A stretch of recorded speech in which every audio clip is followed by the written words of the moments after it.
Why is it that every time something goes well, whether that means a win, some success, some validation, feeling good, I go and fuck something up? Man, anyone else?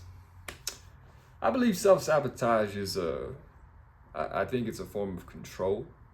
I think it is a way that we prove to ourselves that we are not worthy or that we are a piece of shit. It has to do with identity. If I built my identity and my survival mechanism on the principle that I am safer when I'm not seen, when I'm not visible, when I'm not winning, if I just stay quiet, then I'm safe.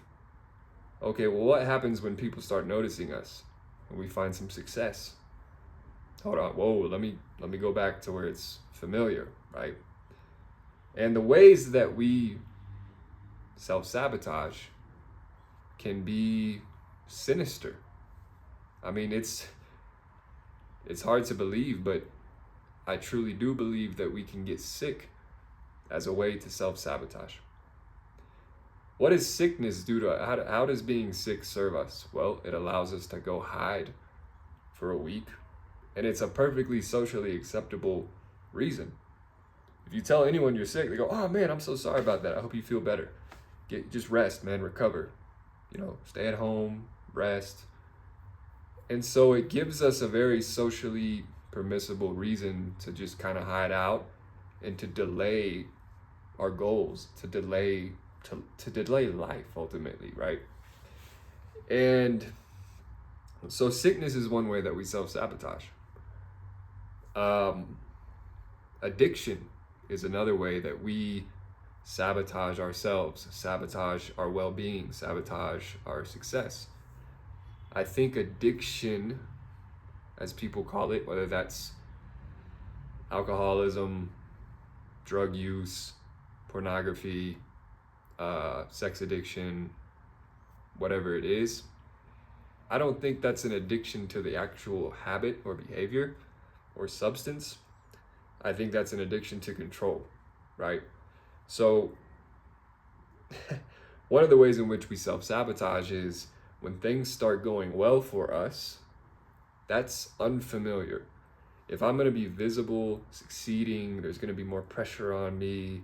Maybe I'm feeling like $1 million and now women are noticing me.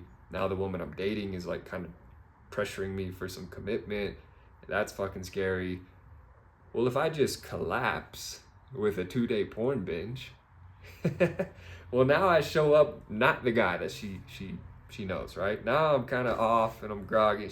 Okay, that's one way for me to control, right?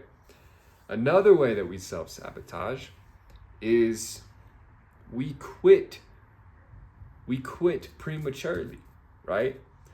For me, I was always somebody who I would get these big ideas, I would have endeavors, right? I would start a business, I would start a YouTube channel, I would start making music, I would start acting, whatever. And I would do it for 6 months, up to the point where I started getting kind of good at it and seeing a little bit of success.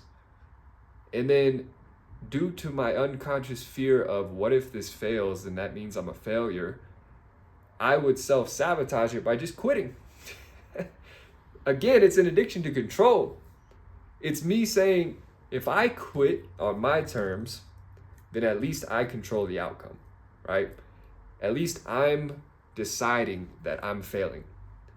It's very different to do that than it is to go, all right, I'm just gonna go until this business actually fucking fails, not as a result of me quitting.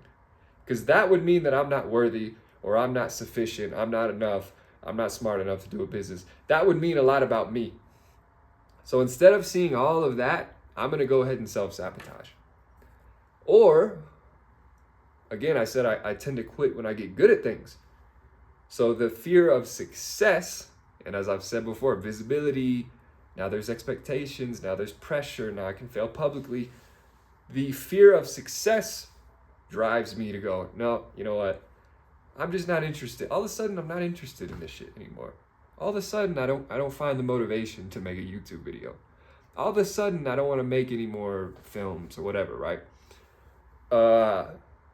So that's another way that we self-sabotage.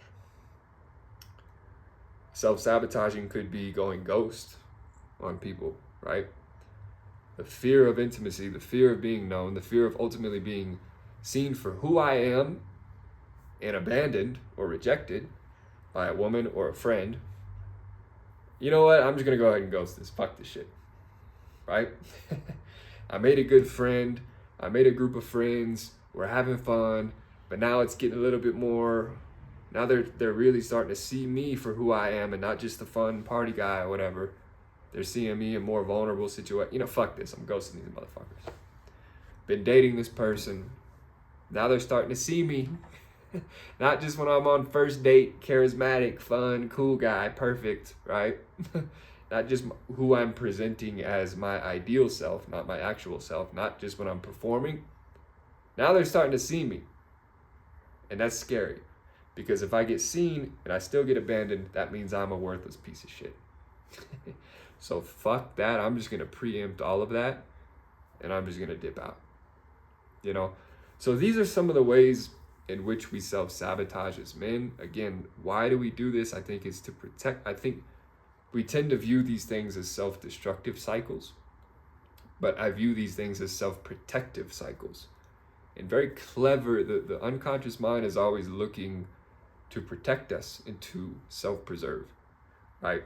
And so, again, the familiar pain, you know, I'm caught in this loop of porn, man. Every fucking week, every weekend, every 2 weeks, whatever, I binge porn, and then I feel like shit, man. I feel the brain fog. I feel like a piece of shit. I feel like a loser. I feel awkward. I feel fucking terrible.